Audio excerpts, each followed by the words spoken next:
Good afternoon, everybody, and welcome to the Realistic Real Estate series as part of NuView's ongoing educational workshop. And we're really focused in on kind of the 2023 market, which, as everybody out there knows and has seen, may look a little different than it's looked in the past. Certainly, some of the things that we're seeing in terms of economic conditions, which always create challenges, but always more importantly, create opportunities. And that's what we're going to focus on today. Just quick disclaimer, something that we always want to make sure we point out is that NuView Trust Company is not here to render tax, legal, or investment advice. We've got some great content today. Alex is going to deliver a lot of great information, but just understand that everything that we talk about today is all for educational purposes. It needs to be validated through your own lens and your own due diligence efforts. In any way, shape, or form. But hopefully today you pick up a few good nuggets. But please keep in mind, we're not here to give you tax, legal, or investment advice. If you do have questions on the live stream today, on the registered landing page, there's a link there that you can enter your questions into. And those will pop up on our end as well. And then for those of you that are joining us on various socials, you can comment in the chat of those socials, and those questions will also pop up. We always look for questions throughout the presentation. It helps us all understand, where we can cover more or spend less time. So make sure that if you do have questions, feel free to get those typed into us, and we'll get those answered throughout the presentation today. As far as the series itself, we wrap the series up with a panel. And so we've got a great series of panelists coming up on Wednesday, February the 15th. And that's an event you don't want to miss. You'll be able to see all of the speakers that participated in the Realistic Real Estate series for us, and you'll be able to ask Q&A across the board. There's a QR code that you should be able to scan to get information and access to, or you can visit our website and register there. But we certainly look forward to having you there. So now I think the moment you've all been waiting for, we've got Alex Quezada, our special guest today. Alex comes with a pretty diverse background. I got the chance to chat with him before we got started today and really enjoyed spending some time with him. I think he's going to be an incredible wealth of knowledge, so make sure you're asking questions throughout. But Alex worked 4 years in real estate and then actually ventured out on his own in Volt Ventures, which is pretty cool. What a great transition in such a short period of time. He's now the managing member there and the CEO of Quick Cash Offer LLC, which I think he'll give you a little bit more insight. He's raised over $20 million in equity and has nearly $50 million of assets under management, which is incredibly impressive in a pretty short period of time. But he's currently focused a lot of the efforts from an asset management standpoint on the mobile home park, apartment, as well as commercial real estate side of things. So without further ado, Alex, thanks for being here. Thanks for having me. Yeah, and we'll turn the floor over to you. I'll turn my camera and mic off so you can take the group away. But as questions come in, I may chime in and throw some Q&A at you throughout the presentation. But certainly at the end, we'll dive into some more Q&A. Sounds good. All right, Alex, take it away. All right, thank you. Hey, everybody. Appreciate y'all being on and having me discuss some self-storage facilities with you. First, just a quick background, a little bit more in depth from what he shared there. My name is Alex Quezada, born and raised in Orlando, Florida. This beard is new. That's how I typically look. I started in real estate from wholesaling. So I worked for somebody else for actually learned on my own, started doing wholesale deals, was missing something in my business, went to a local RIA, worked with somebody else for 3 years, grew his wholesale business, and then eventually was like, I'm going to have to do this on my own to get to where I want to be for my goals. And so the first 3 years after that, we were just wholesaling. And then in 2017 is when I started buying assets and started collecting rental properties and cash flowing doors. And so from 2017 to now, we have over 248 cash flowing doors. That would be between single family doors, long-term rentals, short-term rentals, mobile home parks, apartment buildings. And now In the last 2.5 years, we've been focusing on self-storage. We still have those wholesale operations. So behind this door over here is our quick cash offer. That's our wholesale business where we're doing 20 to 30 deals a month and selling those wholesale deals to other investors, whether they be landlords or rehabbers. And we also tend to buy about 2 or 3 creative finance deals each month for our personal portfolio to continue to grow those cash flowing assets. Now that I have my whole team systemized and that wholesale business runs without me, I can focus on self-storage. So for the last 2.5 years, I've been solely focused on self-storage facilities, and we've purchased 8 facilities in the last 2 years. And that equates to just under 140,000 of square feet of self-storage. And right now we have one under development in Tallahassee, Florida, and that will be about 84,000 square feet once that one is complete. So I'm just going to jump right into self-storage and our first deal. So this is the first deal we purchased. So my first intro into self-storage was through education. So just like I got started in wholesale and every other part of real estate, I really paid for education and was able to dive deep into the ins and outs of self-storage, educate myself, and then took immediate action. So for me, what we did for marketing was essentially we purchased a list of self-storage owners in Florida, and we started direct mailing that list. So we just sent a letter saying that we're interested in buying real estate, self-storage facilities in these areas, and gave them a little bit of background of what we've done in the past with apartments and mobile home parks, and told them that we were venturing into self-storage. So with our first mail campaign, we were able to get this property under contract. This property is a self-storage facility in Sebring, Florida. Just a little bit south, 2 hours south of Orlando. And this property, the sellers were interested in selling because if you look at the top here, this building, they were operating a tree business out of this whole property.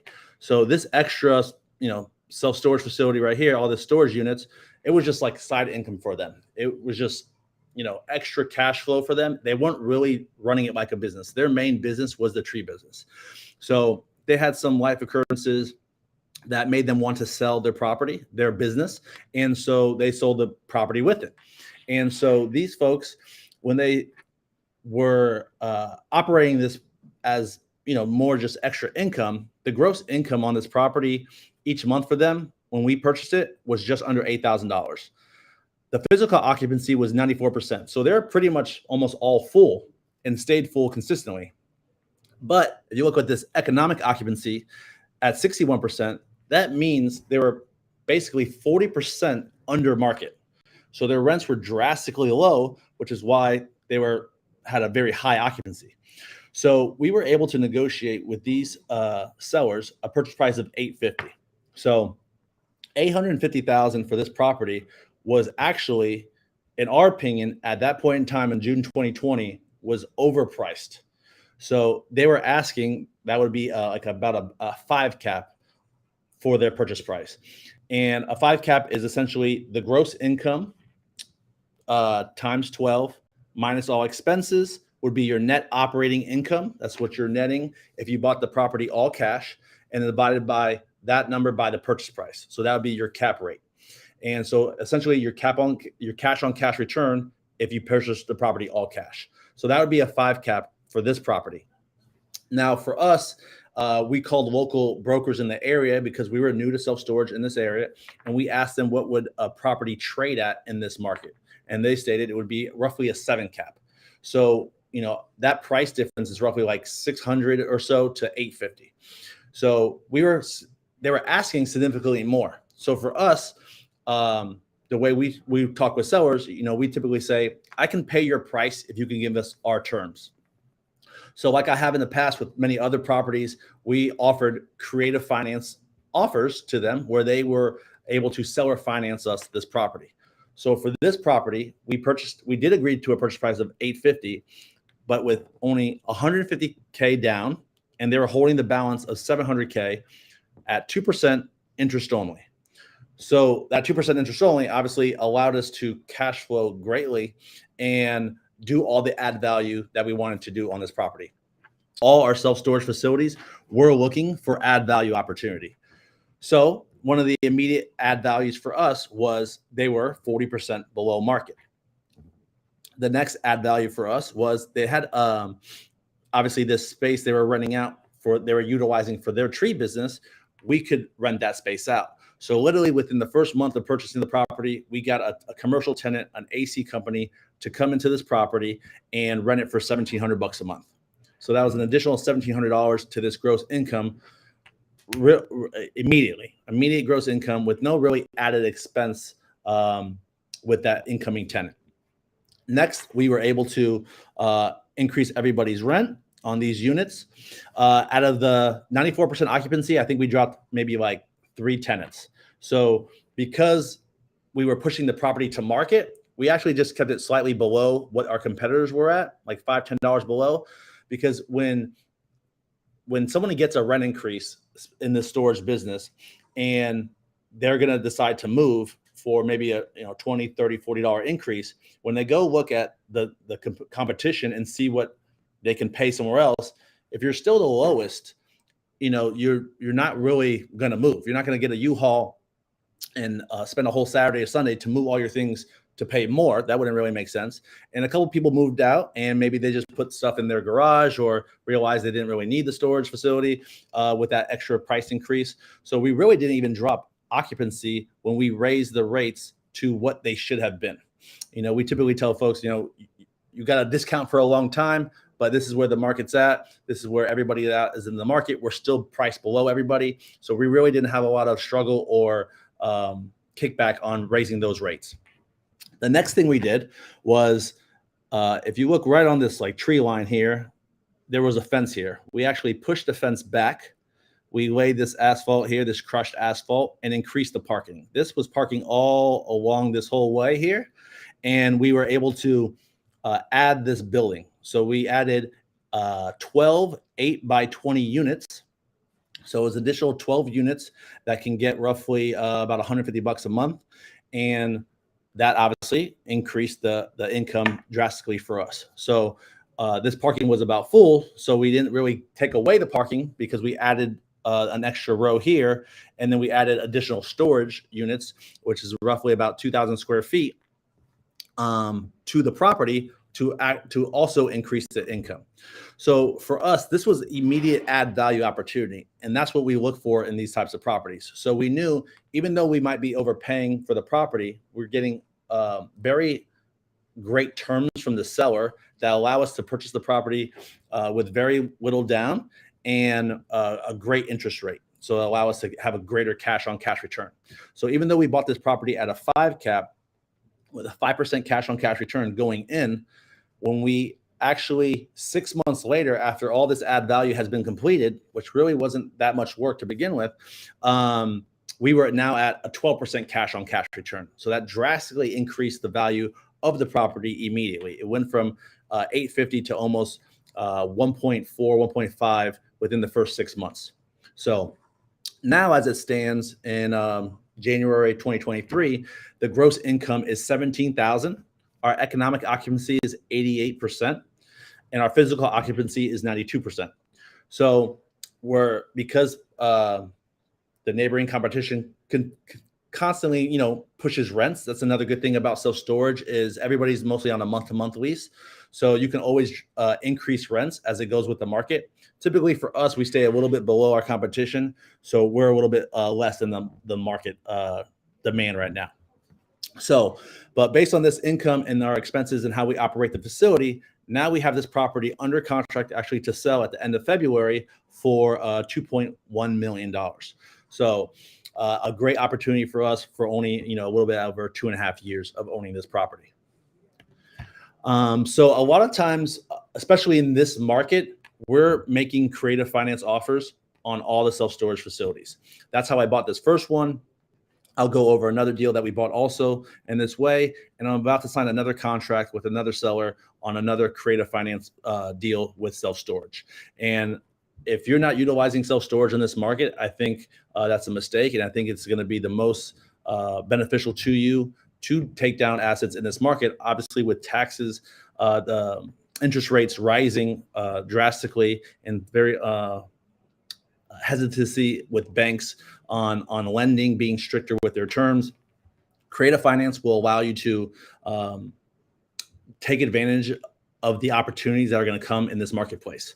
So some of the advantages for the seller are, a lot of times they can get a higher price than they typically would if they were going with bank financing, with the buyer using bank financing. They get the tax savings on capital gains when they spread out the payments over time in an installment sale. And it's going to be typically a quicker close. If we don't have to go through the bank's underwriting processes, and we just simply do our processes, which is inspections, a phase 1 study of the environmental of the area, making sure there's, the soil's good and there's no contaminants in the soil, and then appraisal and a survey, we can pretty much get right to closing after we do also our financial due diligence. And so not having to go through the bank, it allows them to have a more certainty on a close and a quicker close. The advantages for us as the buyers when we're offering creative finance deals is we're a lot of times able to get in at a much cheaper rate. We're able to, at a cheaper down payment, we're able to get in at a cheaper interest rate, and we don't have to deal with a lot of the bank underwriting. And for instance, if, on that first deal, if we got bank financing, if you didn't have the liquidity or the net worth to sign on a note for that loan amount, which would have been $600,000, you would struggle to purchase this property, and you might have to bring on a sponsor or somebody with experience in self-storage and a net worth to sign on that note. So especially if you're just getting started in investing in commercial assets or any type of real estate, creative finance allows you to get into some of these properties that you may not otherwise been qualified to do when having to get a loan. So with the lower down payments and lower interest rates, that allows you also a higher cash on cash return. So these using creative financing and structuring it a multitude of different ways you can do it, you can get a higher cash on cash returns. It also saves you on a lot of bank fees. Some bank fees might charge you an origination fee and certain doc fees. So it will also save you money on closing costs as well. So this is the next deal that we purchased with seller financing. So this was purchased in July of 2022, just a couple months ago, 6 months ago. And we bought this property with a current gross income of $6,450 and occupancy at 52%. So these buyers were actually rehabbers. They weren't really self-storage operators. They bought this property at actually 0%. It was like completely empty, no occupancy at all. And the advantage for them on this case was this type of property at 52% occupancy really can't even get financed. Banks want to finance stabilized properties, a property that is has consistent cash flow and expected cash flow that the bank knows that they're going to be able to get their mortgage payment paid each and every month. So on this situation, the only way to purchase this property was really through creative financing, unless you use something like a hard money lender or a bridge lender, which would pay a much higher interest rate. So when talking to these sellers and visiting this property and discussing, our potential offer options with them, we were able to come to an agreement of $1,015,000 for this purchase price. And with this one, we put a very low down payment also. I believe it was about $150,000 as well. And it was also interest only. I believe it was 3% interest only for 2 years. So this will allow us to quickly get into higher occupancy, increase the rates, stabilize the property, and then refinance. So another added benefit of this deal was we contracted it in, I believe, like May of 2022, and that's when it was 52% occupied. But actually, when we closed, because they were continue running it like a business, it was actually, we closed at almost 70% occupied. So there wasn't a lot more for us to do to get it stabilized, which is great. But for us, a lot of the work was already done because they renovated the property. And so we just changed some of the systems. We kept their manager in place, and we were able to increased the income on this property from 64.5 to 14,000. Hurricane Ian definitely helped us out, getting our occupancy from, we were kind of stuck at like 85, 88. And after that hurricane, we kind of got our occupancy way up there to 98%. And so right now, as it currently stands, our current valuation on it at a 6.5 cap is $1.8 million. So on a short, quick time, that's another reason why I like these kind of self-storage deals, is a lot of the add value is immediate. Just like that Sebring deal, in 6 months, you can really change these assets over and implement a lot of the add value and drastically increase the income and either refinance or sell these properties. So not every seller finance deal looks like those two did, where they held the majority of seller financing. So for us, we make a variety of creative finance structures. So for me, there's times where we can structure deals. Like I'm working on one currently in South Florida, where the seller actually holds the down payment size of it. So like the 30% down. So for instance, if we're buying a property for $1 million and the seller's going to finance 30%, and I could get a bank loan for 70%, well, then in that case, I could essentially come to this property with no money out of my pocket. And so there's very, certain steps you have to jump through on this process. So for instance, I'm going to buy this property for $1 million. The bank's going to lend me 70%. I'm going to sign an agreement with the seller that they're a separate agreement than the purchase price, that they're going to hold back 30% in escrow after closing to seller finance me that $300,000. And so what I do, typically I'll either come out of pocket that $300,000, I'll bring in private money or transactional funding. So at closing, I can fund that $300,000. The bank, our lender, sees that we funded that $300K. They'll fund the $700K. The seller, because they agreed to hold back $300K for seller financing, the title company will hold that fund and those funds in escrow. We'll take that $300K the next day after closing, pay back our transactional funding or our private money, and then essentially I can get into a property with no money out of pocket at all. This has huge advantages for us. Obviously, our cash on cash return is pretty much infinite. It allows us to buy properties with no money and sometimes not even needing a partner. A lot of these deals we do structure with equity partners or debt partners. And so on these types of deals, if we can structure them properly, we can get into these deals with full ownership for ourselves and not have to put any money out of pocket. So I know a lot of people always feel like they get told you could buy properties with no money down, and they always feel like it's not real. But this is real. It can happen. We do it with single family houses, and you could do it with big assets as well, like self-storage. So just going through a couple of deals and just discuss more about like adding value to these. So this property was also through direct mail. We bought this property through direct mail. It was actually listed on like LoopNet and all those with a broker. I think it was Marcus and Millichap for about a year, and it didn't sell. I actually looked at it as it was listed. I thought it was overpriced, and we were continually sending out mail pieces every single month to our list that we pulled in Florida, and we got this seller to call us because his listing was about to expire and he hasn't sold the property yet. So he gave us a call after it was expired. He said, I've had this listed for a year. It's not moving. I'm interested in seeing what you can do. So we went out to the property.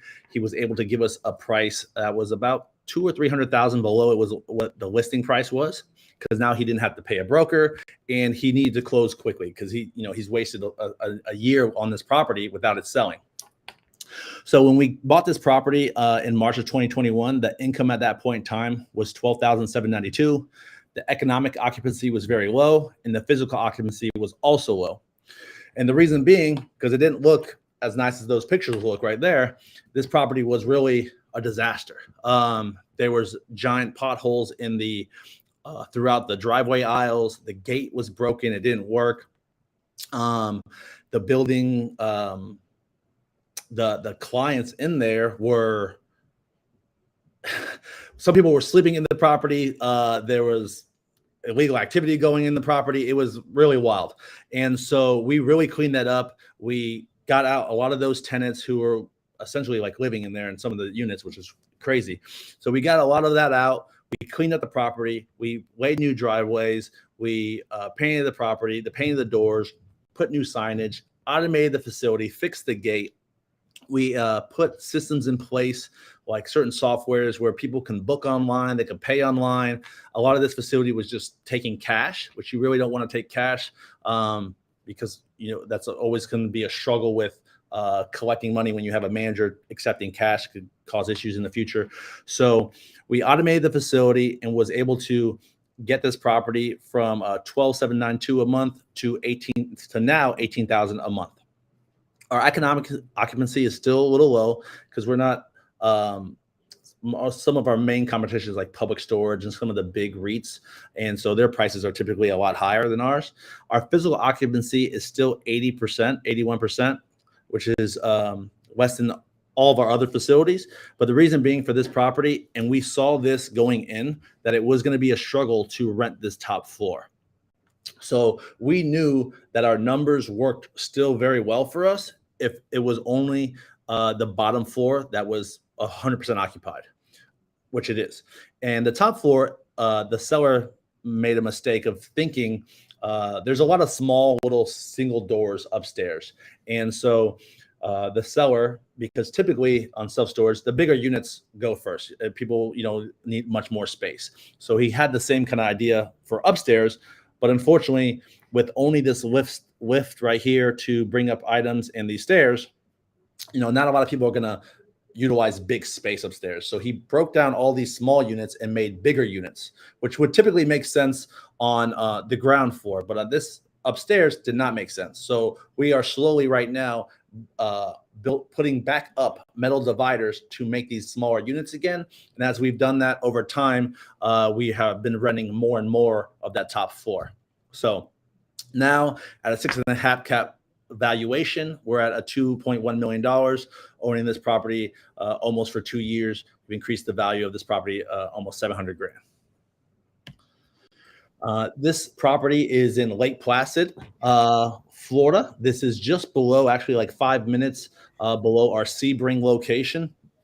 And this property was pretty, was a ton of add value on this property going in. The add value for us on this property, which is almost 25,000 square feet, was that the owner was utilizing 12 units for himself, and he had several units for his family that he was giving them for free or discounted. So that's why this is one of my favorite deals, because it really didn't have to do too much. The units were in good condition. The only thing actually we did do on this unit is we resealed all these roofs. So essentially you got all the metal roofs with a new coating, resealed them all. So they were essentially brand new. And we fixed some gutters. I think we spent probably like $150,000 on CapEx, which is capital expenditures. So we trimmed back the trees a lot. They were a lot more overgrown than they are even in this picture. And we trimmed back all the trees, put the new roofs, fixed some gutters, and just changed the software systems that they used. So that way people can book online. No one has to be there. This facility was built and ran by the owner for about 30 years. So this was also off a mail piece. And our first mail piece we sent out as Vault Ventures, which is my investment company. The next mail pieces, as we were sending them out more consistently, we switched it up to say now our new company name, All Steel Storage, and essentially giving updates with every newsletter, with every mail piece, as almost like a newsletter where we updated them. Hey, we bought this new property. This is what we're doing to it. This is where we're at right now. And just kind of informing people of us as investors that we're real, we're doing business, and we are looking for more. And so this one being very close, he did realize and see that we owned one just down the street. So compared to other mail pieces he was receiving, he knew we were real and called us.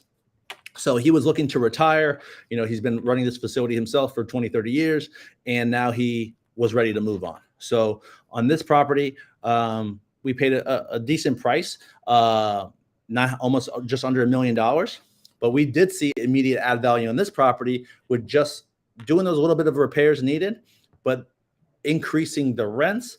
Obviously, he was going to remove all his items, and we were going to have a lot of units that we could rent out. So just from him literally taking out his items, us increasing the rent to market, we were able to bring the gross income up almost $10,000. So we almost doubled the value of this property in 1 year. So this is today's numbers, but these were numbers in August as well. So in 1 year, we doubled the value of this property simply just by increasing taking him out of his units and renting out the units to market rent. And the added benefit for us is our manager, who is on Sebring, was also able to manage this one for just a slight increase in pay. And for all these properties, we typically have a on-site, on-call by appointment manager. So typically we look for somebody who is a retiree, someone who's looking for extra income, who can spend maybe 15 hours a week at the property, just going by, taking a look at the property a couple hours a day to walk the property, pick up any trash, make sure it's clean and presentable, make sure, the lights are working and the cameras are working, and making sure that if anybody's not paying, we put an overlock on their unit. If someone is way beyond not paying, we red lock their unit so they can't get in. And then just collecting, any rents or checks that may get dropped off.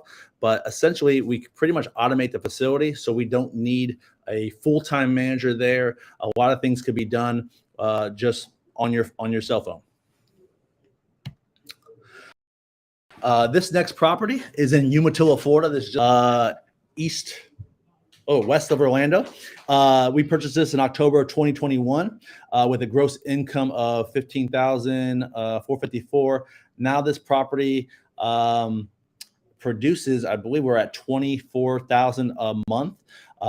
This was broker price opinion was actually from last October. So checking just numbers now, has gone up drastically increased because where all this parking is up here, we bought this property and added those portable units, and we added 24 portable units. So we made like an L shape here and added 24 8x20 units.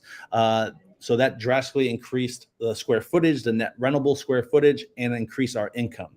So we still have high occupancy of 98% and economic occupancy of 95%. So this property we also bought with direct mail. Direct mail has been our best marketing channel for getting deals.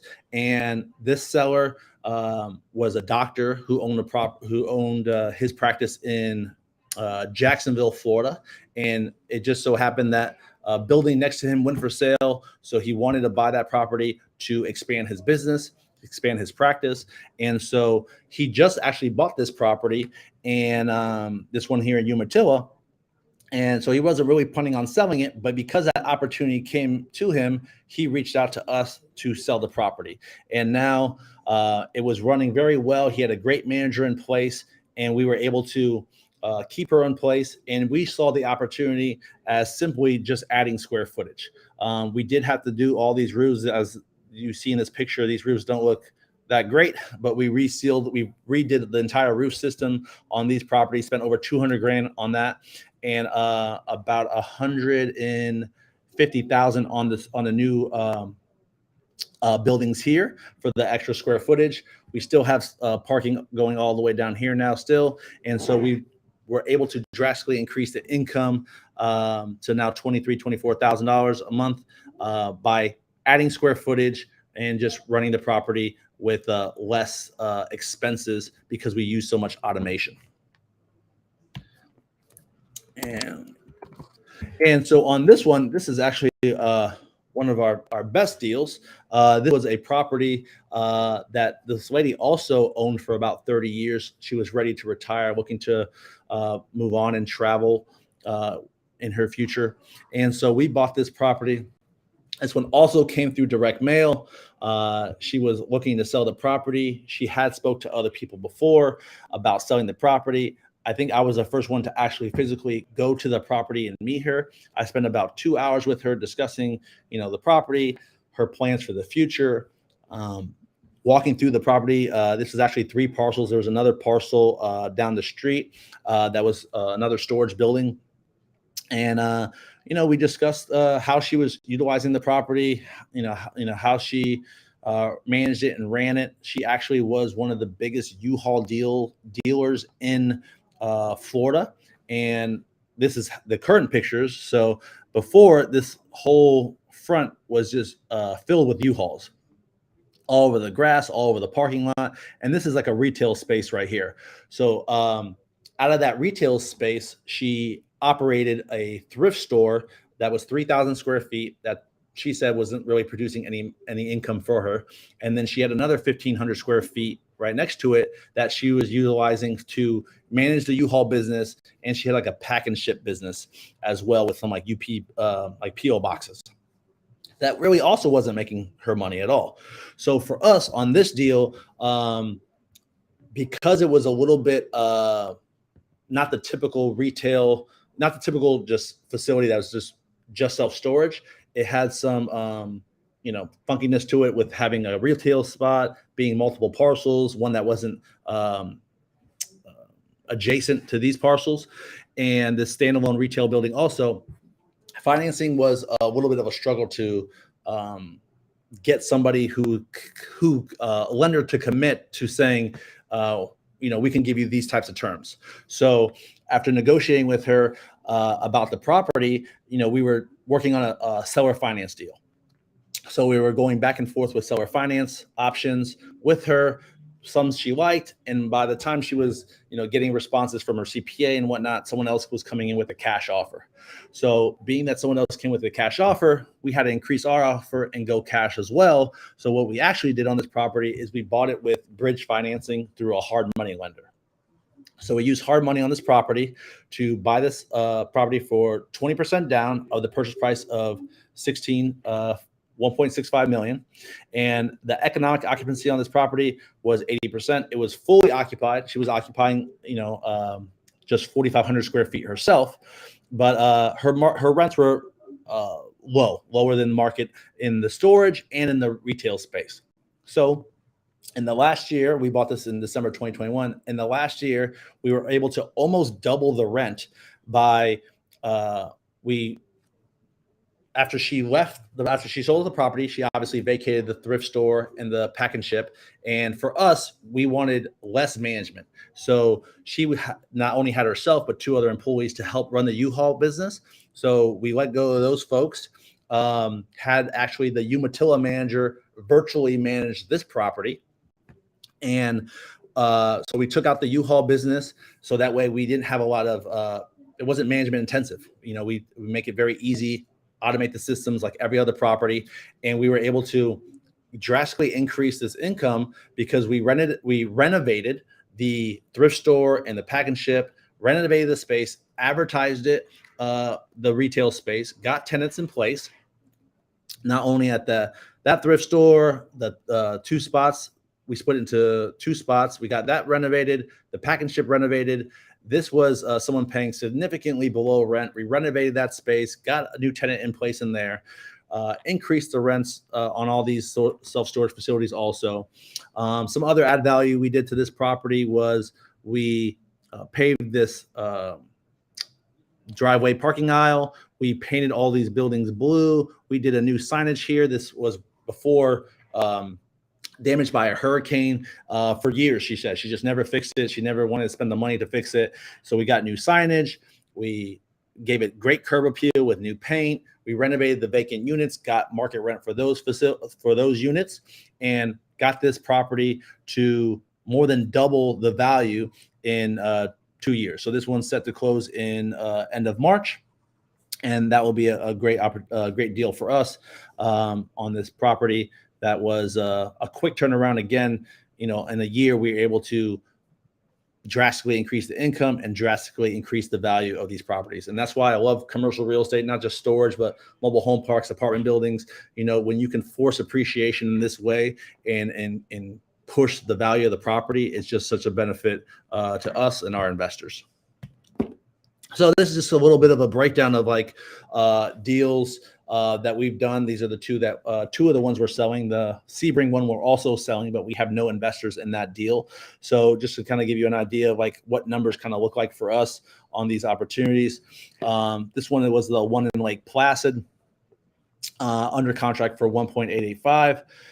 Obviously, when we sell it, we have closing costs, we have commissions. A disposition fee is a fee that we agreed with our investors in the beginning that we would get if we ever sold the property or refinanced the property. We did not take on these two properties any acquisition fees or management fees while we ran these properties. We wanted to push everything back into the properties to maximize the value.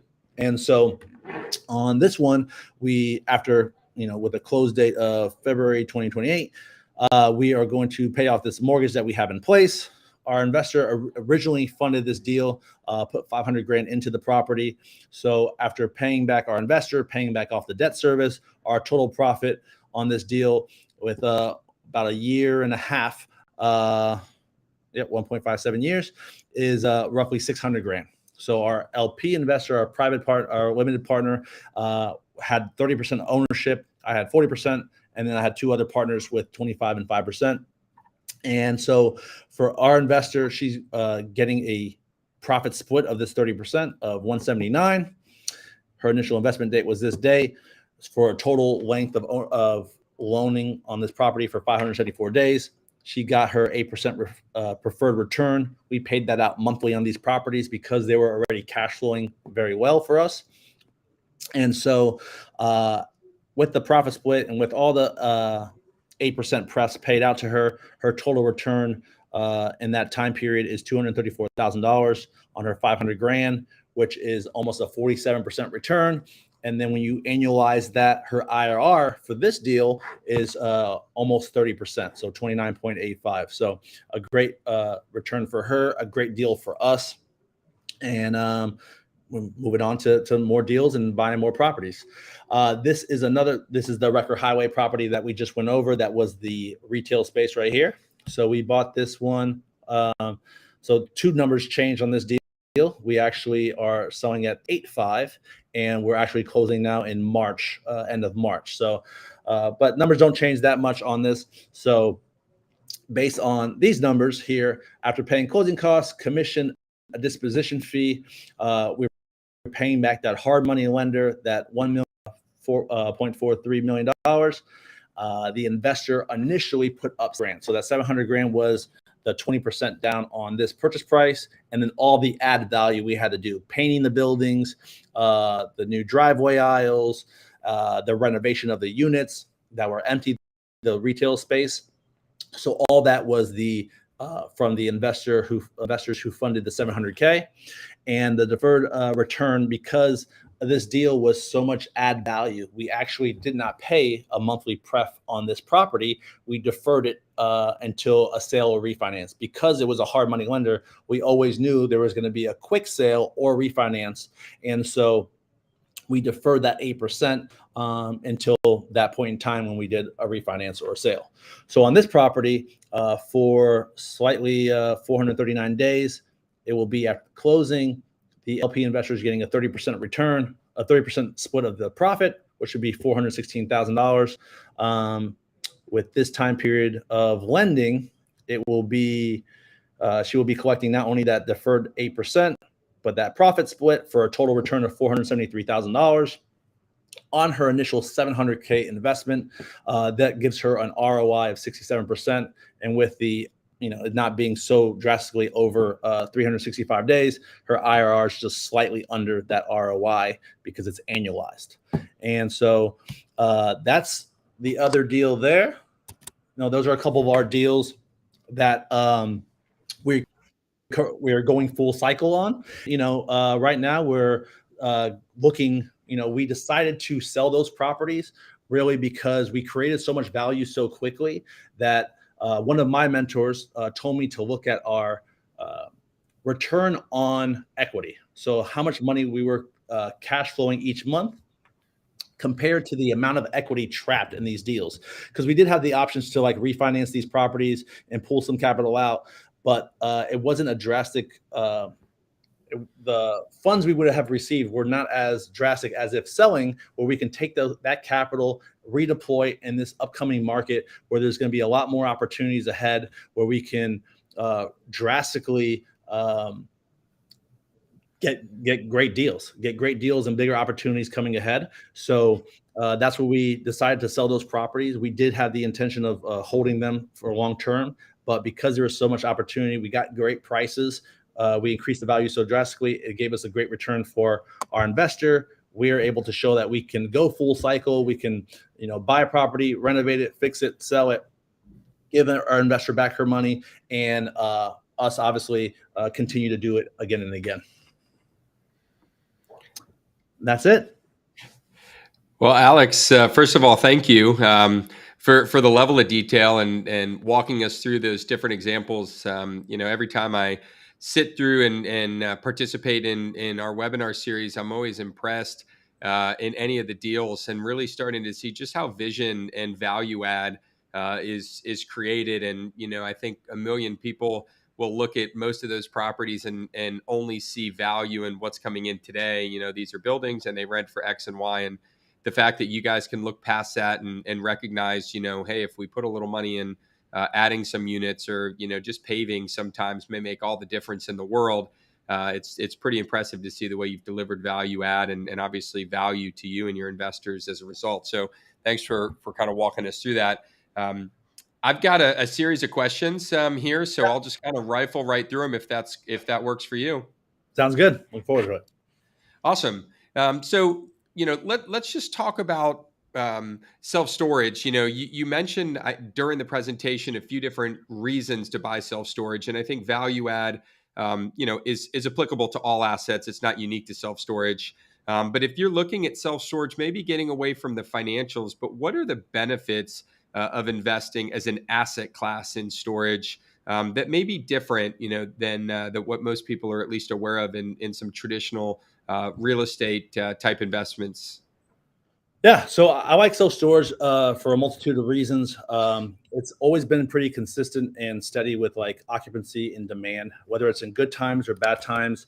When everything's good in the economy, people are buying more stuff, they're buying more toys, and they need a place to store it.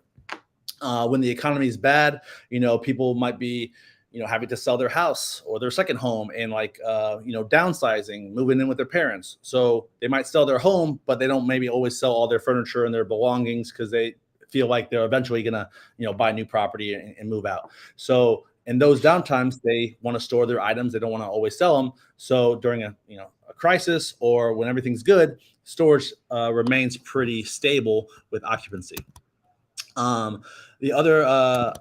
The other reason for me I like it is there's still a lot of opportunities out there. There's about like 65%, they say, of storage facilities are still owned by mom and pop owners. So individual owners, not like big companies and REITs. And so when you can buy directly from these mom and pop owners, you can tend to get great deals because they're not always ran properly. They're not always utilizing technology. They're not always, pushing rents. And a lot of these folks may have built the property themselves. They own it free and clear, no debt, and they're okay with getting the consistent income, not having changes in occupancy because they're not pushing the rents. So when you can buy some of these deals, almost the majority of all the deals we've bought were like 90% plus occupied. And it's because they're not pushing the rents. So that's such an immediate add value for us where we can just go in, push the rents to market. We really don't even have that many people move out. And it's just such a quick add value compared to like multifamily where you have to, renovate units to get those market rents up. Another reason for us is the ease of management. You don't have to, it's not passive. I don't think any real estate is really truly passive unless you're an LP investor, but you can minimize the management activities needed by using technology and automating the gates, the procedures to book a unit, to rent a unit, to pay online, where they really don't ever have to talk to a manager or a person to utilize our business and rent from us. So when we implement those automation sequences, it allows us to have drastically limit our expenses by having a on-call by appointment manager for roughly, we pay about $1,000 a month instead of someone on full payroll, getting 3-4 grand a month. Another advantage of this asset class, like all the other, kind of commercial asset classes, is we can force appreciation, where we can increase the income, decrease the expenses. We get appreciation over time while we're cash flowing greatly. We also get to depreciate the asset for tax savings. So that's a big benefit for us as well. And then the last one thing, and I did mention it in the presentation, was a lot of these storage facilities are on month-to-month leases. So you can always increase the rents as, inflation's increasing prices on everything else. Your competitors are raising rents. So if you're constantly able to raise rents, you're not trapped in with like long-term leases where, you get outpaced by the market so quickly and having to push rents drastically instead of incrementally over time. So those are my favorite things about self-storage.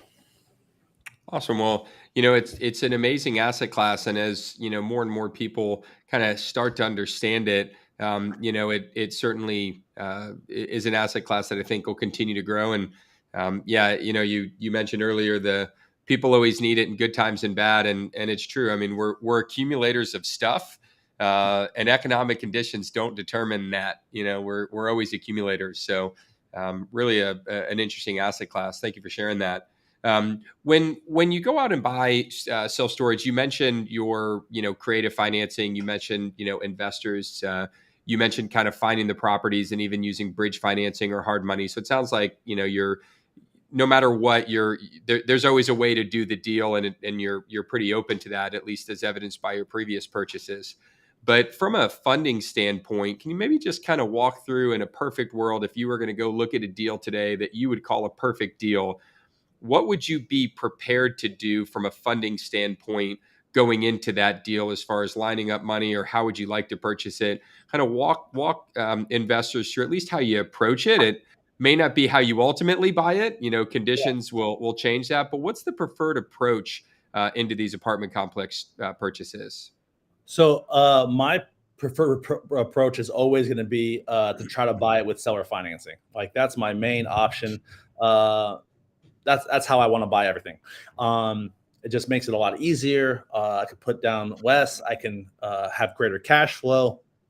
And so if I can buy it with seller financing, that's my number one option. So typically with every deal, I obviously collect all the information from the seller, all their financials, their rent roll, their profit and loss statements for the last 2 years, to get an idea of where it has been doing, what it's currently doing, how they're running it, what kind of expenses they have in place, where can I cut expenses, and then where I can increase the revenues.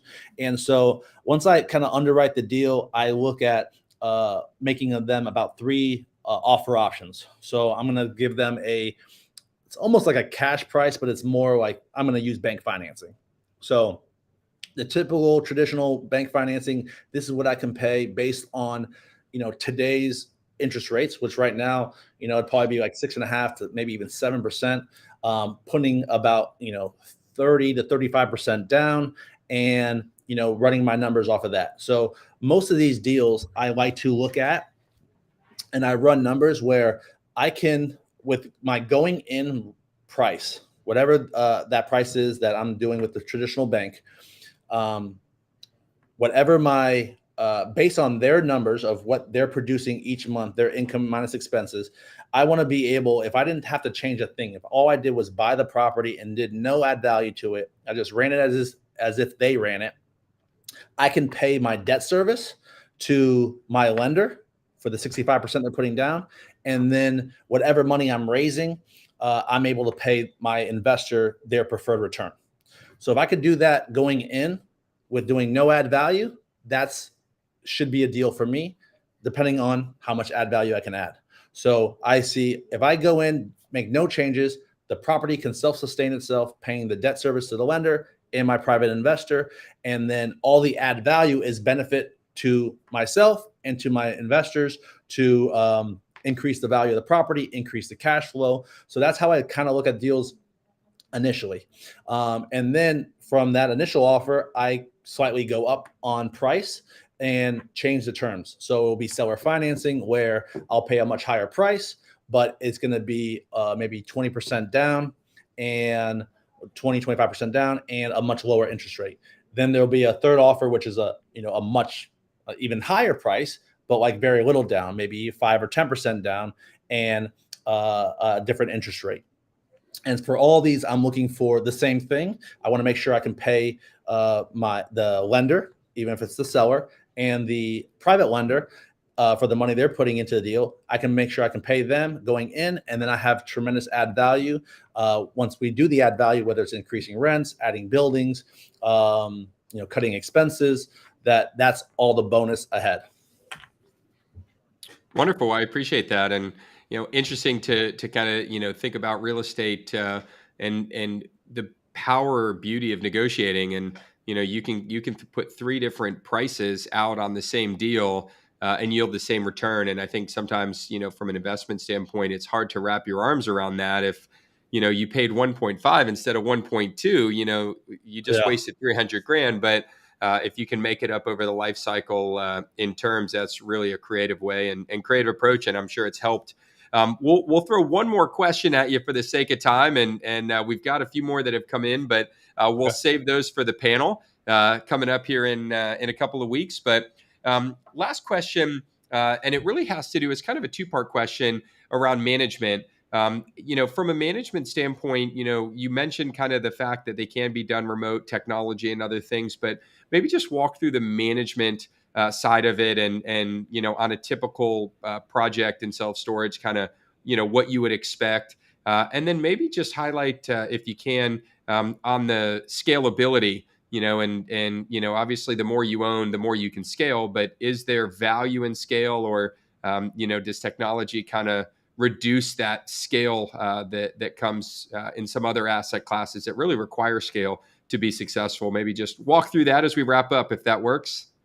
Yeah, for sure. So for us, it is definitely more valuable and easier to scale when the properties are closer together. It saves on cost of that manager, where I might pay him for just one facility $1,000 a month, but I'm paying him only $1,500 a month for 2. So it actually allows me to decrease my expenses across the board. So when you have more together in a certain area or proximity to each other, where maybe a manager can go to multiple locations, that obviously is a cost savings for us. But because you can use automation and technology, they don't all have to be close together. So as you saw, kind of our properties were kind of spread apart. We also have some in Inglewood, Florida, which is South Florida, Edgewater, Florida, Tallahassee, Tampa. So like they're kind of scattered out. And so they don't have to be all next to each other. You can, because of technology and automation, you can have them virtually anywhere. I know several, we're starting to make offers on properties in Texas. We should get one under contract, and we're going to use, the same systems we use to run and manage those properties. For the manager in place, typically what they're doing on the kind of the day-to-day basis is accepting phone calls from potential customers who are calling about storage. Even though you can book online, some people still, dial the phone and make a call to see if they can book. So he handles those phone calls, kind of walking them through, kind of going on their phone and booking it through the website or on their phone, walking them through that process. If they do want to meet him, then he'll schedule a time at the facility where they can meet by an appointment, go to the property, and walk them through the process of getting a unit rented. And then besides that, he's mostly like touring the facility, picking up any trash of the property, checking if anybody may have moved out without letting us know. So if like we sees an empty lock, or maybe that the lock doesn't, there's no lock on that unit anymore, he can open it and see, oh, this person moved out. And now instead of waiting to the end of the month to find out that that unit's empty, now we know it's empty right away, and we can get it rented up, faster. And then in those cases, if he opens it up, there's a couple trash, items left behind, he'll just clean out the unit and get it ready to be rented again. He also goes around the properties, sees after the cutoff period, like after 5 days, someone hasn't paid. He overlocks their unit, changes the system where they no longer can access the gate with their code, and they kind of get locked out of the facility until they make payment. If it goes beyond that time period where we have to do like an auction, then he'll go through the process of cutting the lock.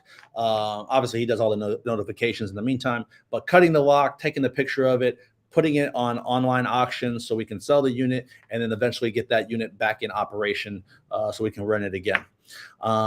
And besides that, just following up with tenants who haven't paid, there's really, not that much else management, intensive to it. One thing that we do and my partners do to kind of the management side is we're always looking at rates and the market in the area. It's not really on our manager, it's on us to kind of continue to push the rates, see where the rates are changing, see what we can do. Is it a good time to increase everybody's rates? And so what we use is we call it dynamic pricing, they call it. And it's where we can see, well, if we get a vacant unit come open and it's a 10 by 20, and we look at all the other facilities and everybody else who has those rented for $200 a month and nobody has one, well, we can actually, for this now one vacant unit in this 3 to 5 mile radius, which in storage, your competition is like really 3 to 5 miles. No one's really going to drive outside of that radius to go to their facility. So that's the good thing about this market and going over, like if areas are oversaturated, is every market's like 3 to 5 miles. So it might be oversaturated over here where there's tons of self-storage facilities on every corner, but over here, there's only X amount of self-storage facilities per this population. So based on this area, knowing that everybody in this area who has a 10 by 20 is full, we can now offer this 10 by 20 that we have available, because we're the only ones, for $250, when usually it might be only $200. So that's ways you can drastically increase the pricing, and which is the benefit of having tenants on month-to-month leases and not being locked in on those numbers. So we can always increase the rents to drastically increase the income as we can. Well, it sounds like, the management side of this also creates some value add and opportunities as well. Effective management reduces costs, increases value across the board. So always great to hear different strategies, and certainly sounds like, Alex, you and your team have created a tremendous amount of ways to monetize, and really create value on the upside, as well as reducing expenses across the board on these projects that you've bought. So thank you so much for being here and sharing. If you want to reach out, I'll push this up on the screen here. There's Alex's contact info. If you want to reach out to any methods of those, certainly pick his brain. We bring these experts on to make us all a little bit smarter, and sometimes they help us become better investors. Sometimes they create investment opportunities or passive investment opportunities for us. Regardless of of the approach or reason that you're here today, I want to thank you. Hope that you got some good nuggets. I know that I appreciated the content and grabbed a few cool ideas around some of these transactional thoughts for some future purchases as well. So, Alex, thank you so much for your time and energy today. Thank you. Appreciate it. And Alex will be back on, and I'm going to kick this on here. Hopefully you guys will see it. So if you guys take a look there, we've got coming up on a week from today, the February the 1st, we've got our next presentation on investing in distressed real estate with Mark Okapek, which will be a great asset class, still real estate, but really focusing on the distressed piece of it. And then we've got Don Pitts coming in and talking about trust deeds, which can fit really nicely into an IRA as well. And so still targeting real estate, but taking it on the deed side. And then on February the 15th, Alex will be back and joining the other panelists for the interview on realistic real estate, which you don't want to miss. Certainly bring any questions that you asked that we weren't able to get to today, or shoot them over directly to Alex. I'll volunteer him, but I'm sure he's perfectly okay answering any of those deliberately and directly as well. So, Alex, thank you again for your time and being here. Congratulations on an incredible level of success in such a short period of time. And it sounds like your hard work and efforts are starting to pay some dividends for you and your investors. So congratulations. Thank you. I appreciate it. And thank you, everybody, for joining us. We certainly hope to see you next Wednesday and beyond as we continue to provide education in the marketplace and help people understand the value of taking money out of the traditional Main Street approach to, or the traditional Wall Street approach to retirement investing and finding ways to make money with a little bit more of a hands-on, realistic approach right here in Main Street. So thank you guys for being here, and everybody take care. Enjoy your day.